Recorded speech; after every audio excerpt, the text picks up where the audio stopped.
What is up, everybody? We are here on Wide Eye Sports to talk everything Week 9. We're going to go over all the games, look at spreads, look at over-unders, look at money lines. We're going to talk about all the games, give our thoughts on all the games early in the week, and make sure to like and subscribe to the video. We really appreciate it. Small channels really helps out. Share us with a friend. Don't share us with a friend memeing us. I don't care how you do it. Just do it. Thank you. All right, let's get into Week 9, boys. How we feeling about Week 9? Not too hot? No. There's a few good games that I'm All right. looking at already. So We'll start with the top and work our way down. Dolphins Ravens. Dolphins hosting the Ravens. Lamar Jackson was a full participant in practice yesterday, I believe. So well, I know they were talking about him coming back last week, so I would assume that he should be back for this game. yeah, it's hard to believe that like he's not ready to go on Sunday, but he's ready to go on Thursday. You know what I mean? Yeah. Like that feels like a weird.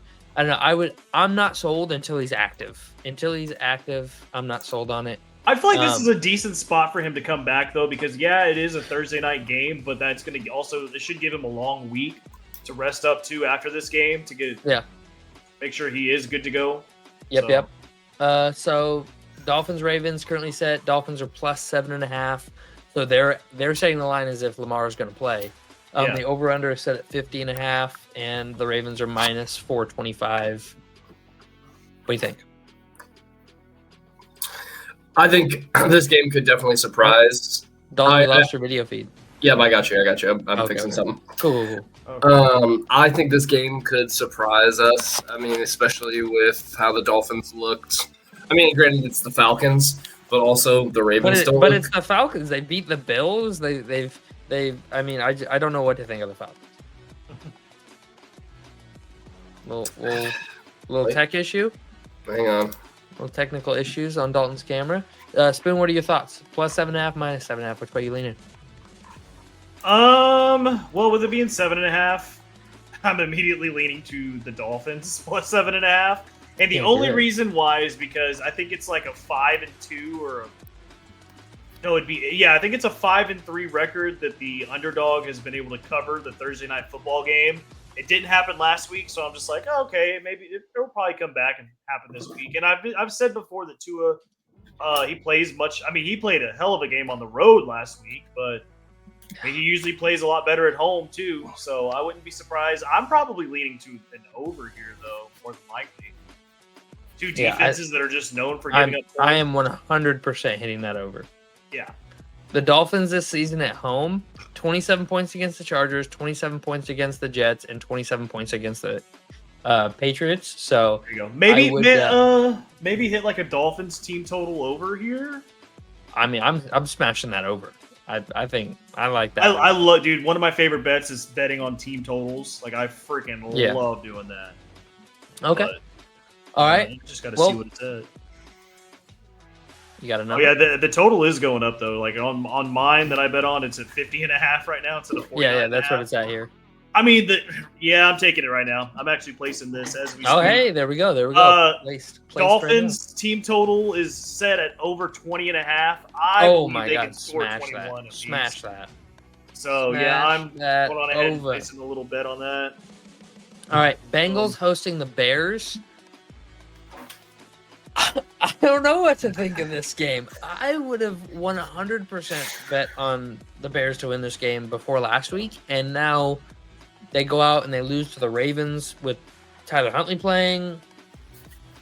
I'm going to go ahead and lean Bengals here at home. They're plus 2.5. The over-under set at 52.5, so I actually kind of like the under on that.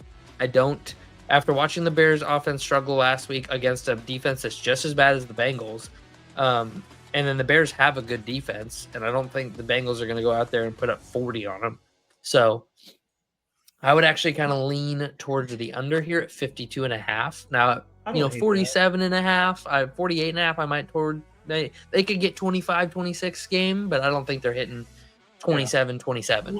And I was looking at this. That was the same thing that I was telling you, or I was gonna say about like the Giants Eagles. Whenever we bet on that over, I was like, I feel like this line needs to be at like 46, 47.5, not 43. What was it at? 41, 44.5. Okay, yeah, I was like, it needs to be like 3 points higher. This though, I just don't know. I feel like I think this could be a get back game for the Bears. Like their offense could actually, I don't know, step up a little bit here, especially against a terrible Bengals defense. Yeah. And Flacco's been slinging it in Cincinnati. If we're looking at a winner here, man, like I got nothing. This is like a coin flip. I mean, I gotta lean Bengals at home here if I'm going one way or the other. That's fair. I don't hate it. Yeah. Giants hosting the Niners. I gotta go Niners here. -2.5 Niners against the Giants with no Scatterboot. This Giants offense was run through Scatterboot. Like, people give Dart the credit, and he's played well at times. He has not been sitting back in the pocket dicing up defenses with his arm. No. Like, that's not what they've been doing. They've been running the rock. And I don't know if Tyrone Tracy's going to be able to just come out and do what Scatterboot was doing. No. Absolutely not. So I gotta lean Niners here. Yeah, I think it's a pretty easy pick. I think it's an easy pick going Niners with Scatteraboo being out. He's kind of, I think he is a second hand and really what makes Jackson Dart in his rookie year right now looking so good is that they have like a great run option that he can also go and run the ball a little bit. Yeah. I'm gonna take Niners -2.5 here. I'm probably gonna take the Niners here just because we had them beating the Texans. They lost. I think Kyle Shanahan will have a game Get plan right. set up. Yeah, I think he'll get right. You don't see a good coach like that lose 2 games back to back, especially whenever you have. I know that they're dealing with injuries and stuff, but yeah, it's the injuries that get you. You still have McCaffrey. Yeah. And he's still you got Kittle back, and you got Jennings. Yeah, and you got Kittle back. Their offense isn't as depleted as it was. Purdy should be coming back soon. I like the Niners -2.5. Yep. All right, Patriots hosting the Falcons here. I don't know. I know nothing. Okay, that's what I know. Patriots team total over 23.5. Yeah, seriously, at this point, that's it. That's all I have confidence in is that Drake May can put up points. Jesus, but Spoon. Let's talk about it. Let's talk about it real quick. I want to pull up the stats here while we're talking about it. We're talking about Drake May putting up points. This offense in New England runs through Drake May, you would say, correct? Like, yeah. I would say it runs through Drake May. This Falcons passing defense has been really good this year, all year. They've held Baker Mayfield and Josh Allen and pretty much every quarterback under 200 yards passing. Like, they've had, every quarter. So no team has had 200 yards passing against them. The Dolphins last week had 197, and that was the closest. They gave up 159 to Baker, 120 to JJ, 114 to Bryce Young in a 30-0 loss. Wild. 147 to the Commanders, 157 to Josh Allen, 150 to Mac Jones, and almost 200 to Tua. And that's the most anybody's given up on them or gotten on them. I mean, Drake May under 200 yards. I just looked at it. It's not at 23.5 this week. They have it right now. They have it at 24.5, which is a number that I would usually lean towards an under. So, maybe this is the week. This is the week it finally doesn't happen. Who knows? I can't. It makes me want to take Drake May under 200 yards. That's gotta be plus money. That's gotta be plus money. The leading candidate for MVP under 200 yards passing, gotta be plus money. Oh, they don't even have the player props set up for this one yet for me. Yeah, no. That sucks. Let's see if I can get it. Hold on. All they have is anytime touchdowns for me. I have no clue if I would assume his line would be like 239 or something though, like 2. You got to be able to tease that out to get to under 200 for sure. Yeah. So let's see here. NFL. We go to game markets. Let's see I'm just looking at what they have. Sorry, betting is not legal where I'm at, so I have to use these weird apps. I don't actually have betting. I'm just. Oh. Like, I have to go to Sleeper to see if Sleeper has the line on their pick. Yeah. All right, which so is we embarrassing. Let's see here. Where is the Patriots game? So New England. Passing yards, here it is. Let's look at passing. Sleeper doesn't even have him on here. Yeah, no. They only have the Thursday night game so far, so. Yeah, they have Josh Allen, Aaron Rodgers, Trevor Lawrence, but they don't have that game put up here yet. Yeah, they won't. So I would say if you can get that line under 200, probably going to be plus money, and I'm probably taking it.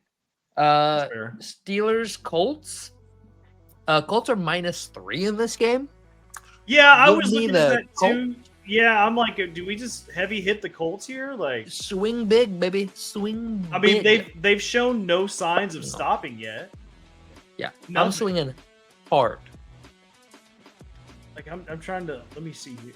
The Colts. It's simple. The Colts are -170, -3 for the best team in the NFL. Best This team. Steelers defense too has looked really rough. It is not the same Steelers defense that we were Dude, used they're to. the highest paid defense in the league. And they are giving up a ton of points. Like right now, ton of points. man, I don't know. I don't think I could bet that. 26.5 is the Colts team total right now. I mean, I they've don't even hit it hate in that. almost. I don't even hate that. They've almost hit it in every. Actually, they have hit it in every game except one. Out of 8 games, they're 7-1 against that. So the Steelers are giving up 25 points per game right now. Really? 22nd Okay. out of 32. They're a bottom 10 defense. They're the most expensive defense in the league.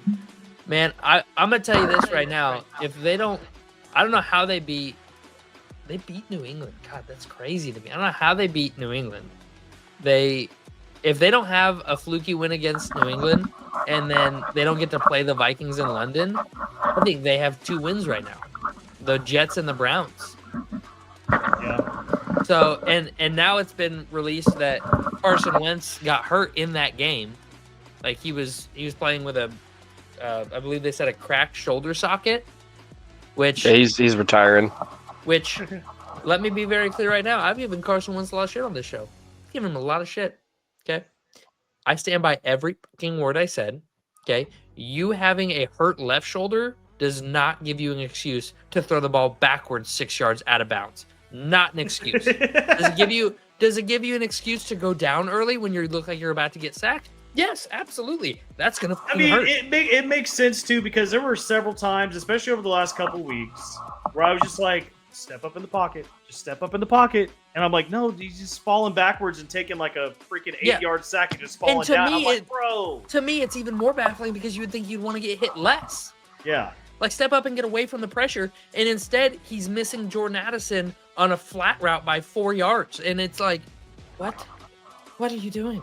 And so, while I will say, brother, thank you for bridging the time to JJ getting healthy, and I appreciate that, and I'm grateful for that. By no means am I like, oh, he was just hurt. That's what it was. This was his left shoulder. He had a brace on. He was able to move it from like this. He doesn't need to move it that much more. He actually needs to keep it tucked tight in a throwing motion. So I don't want to hear any of that. Well, he was hurt. That's why he played bad. No, he just sucks. He just sucks. Thank you for bridging the gap. Thank you for your sacrifice. They expect one of us to be in the wreckage, brother, and that is you. All right. All right. That was my TED talk on how I feel about Carson Wentz. We can move on there to Packers, Panthers. Packers are -12.5. Give me the Panthers plus 12.5. This was a huge emotional win for the Packers, and they're going to come out just a teeny bit flat in the first half. They're going to win this game by 10 points. They're going to win this game like 24-14. I don't hate It's going it. to be like a 7-3 halftime score, and then they're going to come out and win 24-10. Man, I just had more faith in Andy Dalton to come out there. A vet, he'll slow the game down a little bit for him, I guess. Didn't happen. Yeah, it didn't work out. I think the Packers win this game by 10. Smarter passes too, and that wasn't the case. Yeah, I definitely think the Packers handle the Panthers. Don't get me wrong, but I see this as like an emotional high for them. Right? They just beat Aaron Rodgers, the guy that nobody said they could beat, including us. We didn't think Like they a could do it. 24-14 game. Yeah, and now they're gonna come out. It's gonna be very similar to like the Bengals game they played when that ended like 27-18, right?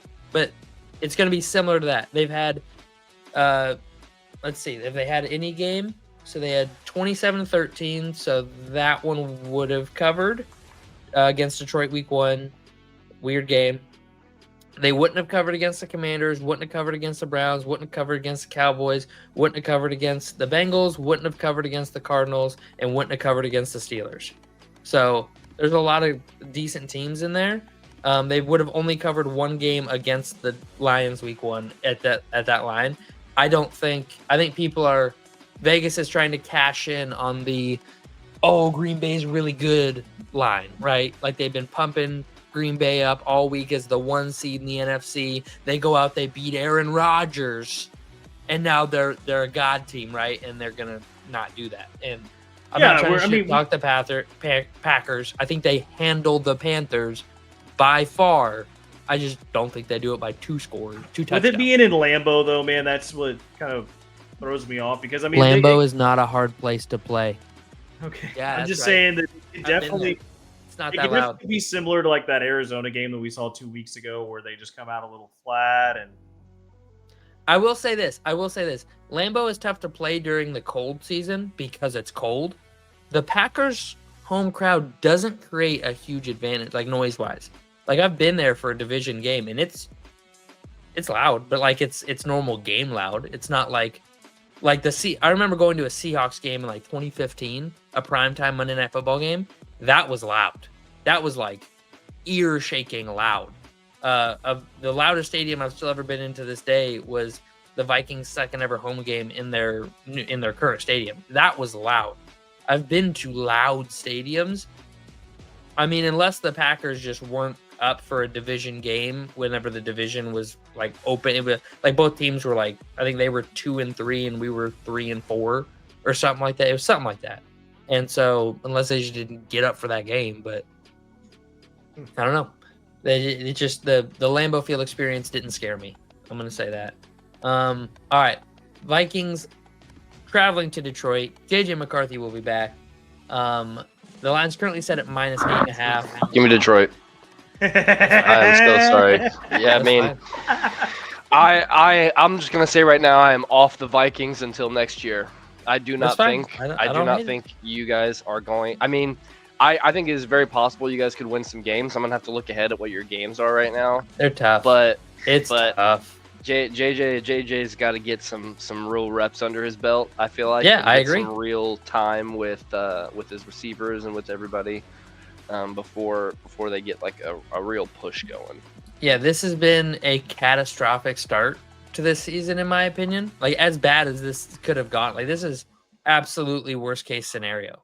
Like I mean, worst case scenario, he gets a season-ending and injury again.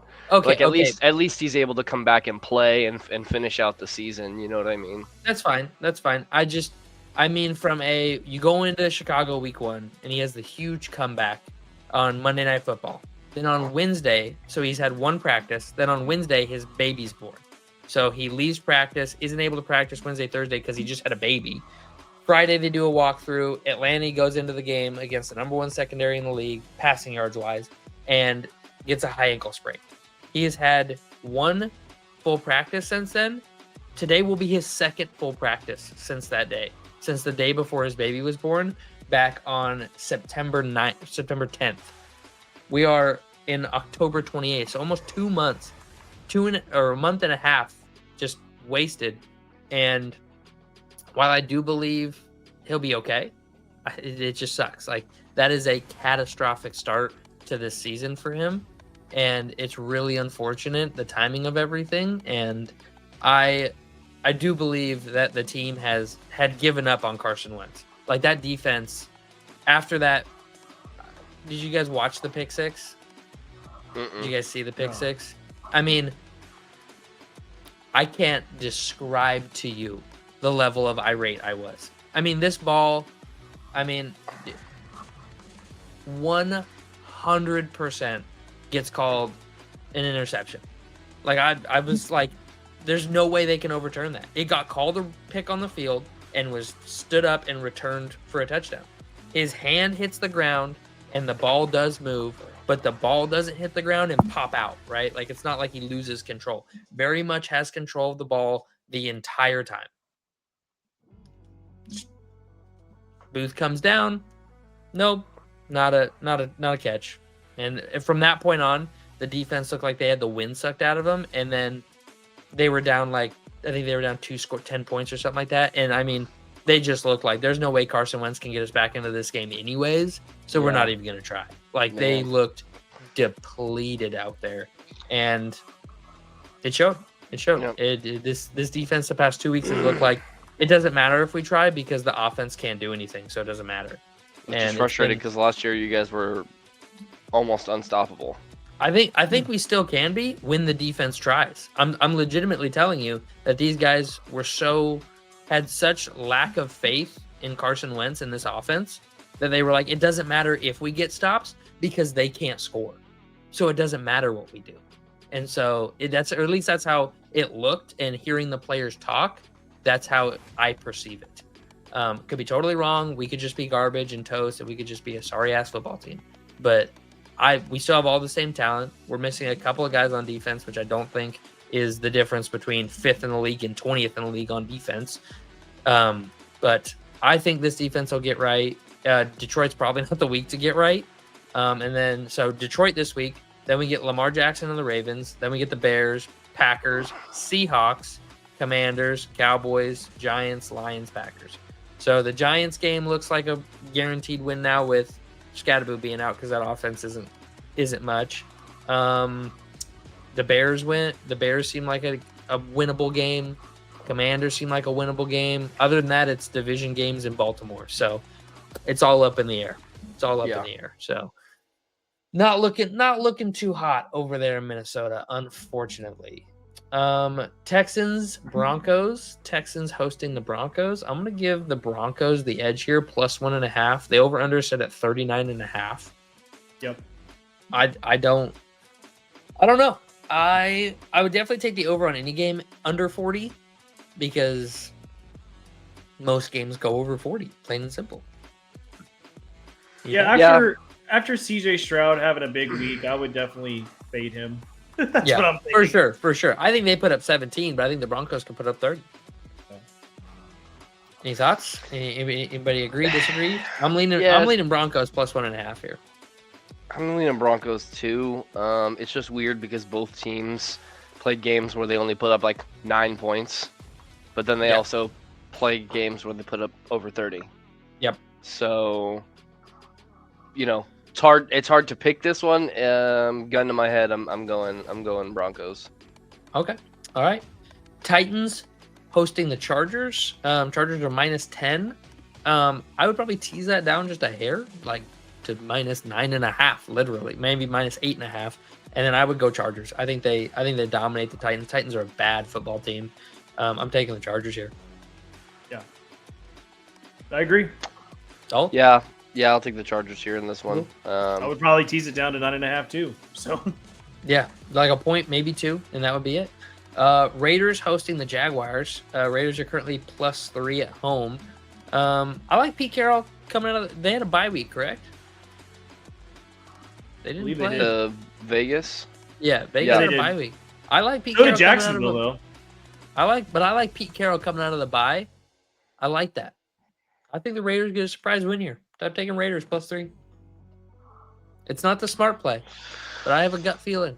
Give me the Jags in this one. Geno Smith is abysmal. We talk about how abysmal Carson Wentz is. Imagine if you had Geno Smith on your team.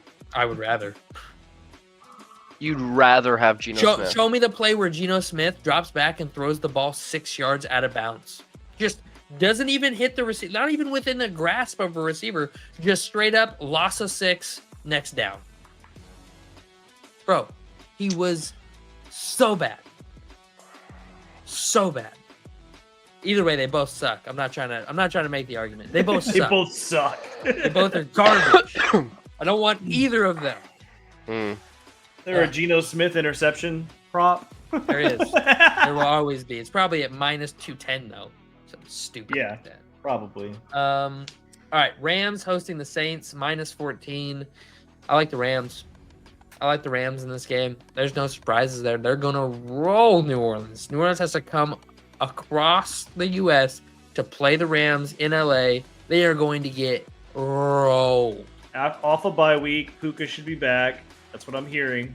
The Puka should be back this week. Puka should be back. They're gonna get dominated. Probably, yeah. I'm not. This is like the Colts. This is like the Colts game last week. Take the 14. They're gonna like. They don't even know who their starting quarterback's going to be in New Orleans right now. Yeah. Like they're in shambles. Yeah. I believe it's going to be Tyler Shuck. I'm here for the New Orleans Saints shambles. I'm here for it. God, stand that franchise. And Sean Payton. Mainly Sean Payton. Saints fans, you were a victim too. But Sean Payton, I really hate you. All right. Big boy game. Big boy game. Got big boy swingers. Bills hosting the Kansas City Chiefs. The Bills are plus 2.5 at home, coming off a 40-9 win. Give me the Bills. Yeah, I'll take the Bills at home. Give me the over. At 52.5. Yeah, we always see points from these two teams. That's a lot. You're gonna have to get a 28-25 ball game. I see 51.5, so I'm cool with that. Oh, okay. I see 52 on Vegas Insider. That's they use a bunch of like averages and stuff. So, man, yeah. I mean, the Bills are capable of going toe to toe with anybody. So I'm not gonna sit here and say they can't go to 52.5. 52 is just a lot of points, and you've been pretty spot on the over picks lately. And I'm not gonna try to argue against it. I just any 50s over gives me the heebie-jeebies. So of course I'm gonna take the Bills plus 2.5, and I'm gonna roll with that. I would even tease that out to plus 3.5. Get it at like minus 150 and just win. You're just gonna win because it's gonna come down to a field goal. So you're gonna win no matter what. So all right, I have Commanders hosting the. Unless anybody has anything to say, they want Bills Chiefs. Anything? No, just okay. Cool. Go Bills. Commanders Seahawks. Seahawks are only minus 3.5 in this game. I think that's massive disrespect to the Hawks. Give me the Hawks minus 3. I would tease it down to 2.5 first of all, and then hammer the Seahawks. Yeah, I'll take the Seahawks in this one. This one seems. I mean, it definitely could go the Commanders' way, but the Seahawks, I feel like, have more. The Seahawks have a 9-game road win streak going. 9 consecutive games on the road. They are road warriors. I'm hammering the Seahawks. Yep. All right. Last game of the week, the Josh Dobbs game, as it's been coined throughout history. Cowboys Cardinals. How we feeling, boys? Do we have to talk about this shit bowl? Not good, man. I'm not feeling good. I don't care who they put in. Kyler Murray, Josh Dobbs. Fucking like whatever, dude. They're gonna put up points. They're gonna put up points, man. I mean, like you could put Carson Wentz in this game. And I don't believe that. I do. I sure do, brother. Brother. I've been watching these abysmal Cowboys games, and all the Cardinals need is just a guy behind the wheel. And Carson Wentz, he may fall asleep behind the wheel, but he'll he can at least get you down the road a little bit. So well, it's the week for a Cowboys win. They went loss, win, loss, tie, win, loss, win, loss. So it's either another tie or a win. I mean, I'm leaning the Cowboys here. It's at home. They do play better at home. I don't know who's the running back that the Cardinals have this week. Who? Trey. No, they released Trey Benson. I thought. Oh really? They released somebody. Michael Carter. They released Michael Carter. I was going to say, they're not going to release Trey Benson. Last time the Cowboys played the Cardinals at home, it was I think the Josh 4 Dobbs years game. ago. It was about 4 years ago, and the Cowboys were rolling at that point, and everybody was like, "Oh, here's a gimme for the Cowboys." Well, nope. Well, let me just say this. I'm looking at the Cowboys schedule over here. Spoon, what's the Cowboys team total at? Because I'm taking the over. The Cowboys are averaging more than 40 points a game at home this season. I was going to say, I hit it last week on the road, but their team total's over 28.5. They're 2-0-1 at home. They put up 40 against the Giants, 40 against the Packers, and 44 against the Commanders at home this season. Yeah. I don't like the 28.5 number. Like maybe if it was... They're averaging 40 plus, in multiple games. You don't like 28? You're giving me a 12-point hit. Hammer it. The over-under is set at 54.5. They're averaging 40. The Cardinals have to put up 17 points. Let me see it. Oh, they will. Anybody can put up points on this Cowboys defense. That's what I'm saying. Let me see it. 44, I thought you said 20. 50. I thought you said 54 or 50. It does and above. when a team isn't averaging 40 points a game at home. 40 points. Jesus Christ. These are two bottom 10 teams when it comes to total yards. When it comes to passing, these are two bottom 16. Bottom 7 teams. Bro, holy shit. I didn't realize they were averaging 40 a game at home. Yeah. Oh my God. And their average on the road, they're averaging 30 points a game. So they're averaging 30. 24-ish points a game on the road, probably. 24, 27, 37, 14, and 20. So probably in like the 24-ish range. The Bears game really hurts. I would say if I knew that Kyler was playing, I would probably already be on that over. I don't even care who's playing. I'm taking that over. I'm taking it. I'm taking Cowboys team total over whatever. They could put it at 32, and I'm taking it. Fair enough. That is in fucking insane. And they're not just doing it in the air. They're doing it on the ground.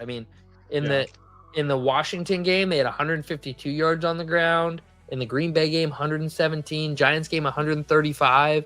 But now listen to these opponents' passing yardages. Giants 422, Green Bay 325, Washington 341. Like, this is gonna be points.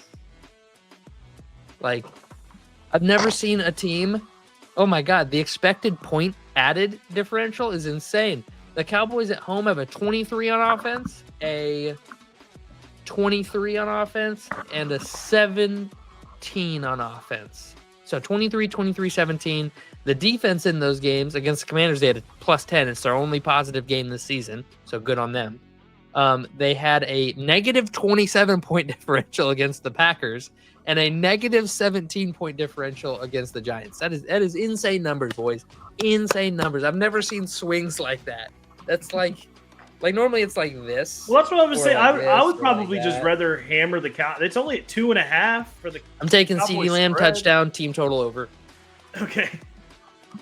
So I probably just lean towards a Javonte Williams touch anytime. Yeah, but CeeDee will get better odds.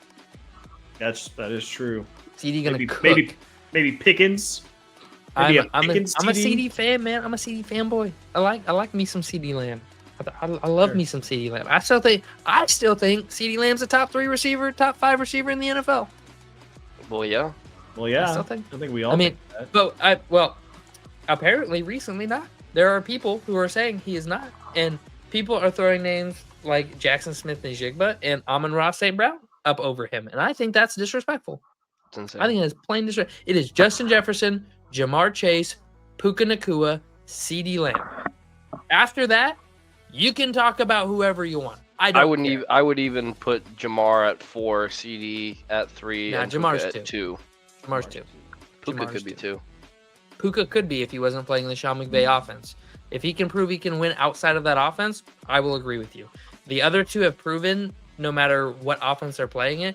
Dude, Cooper Kupp. Jamar has not proven that. Jamar has not proven that. He has abysmal games when he's hit or miss when Joe Burrow is not out. what I'm saying. Not what I'm saying.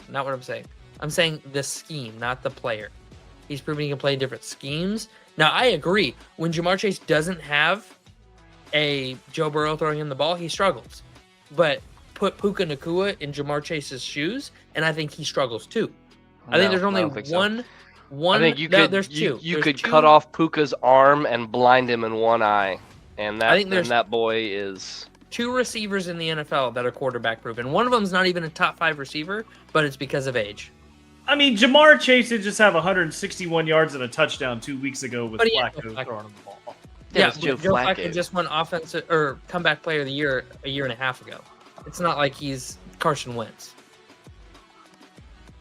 Anyways, I would say the only 2 quarterback-proof receivers in the NFL right now are Devontae Adams and Justin Jefferson. Devontae Adams can win no matter what at the line of scrimmage, and a quarterback can just throw him a slant, And I'm not saying that as like he's a slant boy. I'm saying that he can win against anybody, anytime, and always be open. And he just can't do it down the field anymore. He can't win all over the field anymore. He can do it near the line of scrimmage, but he doesn't have the top end speed to get open down the field like he used to. And other than that, it's JJ. And those are the only 2 quarterback proof wide receivers, in my opinion.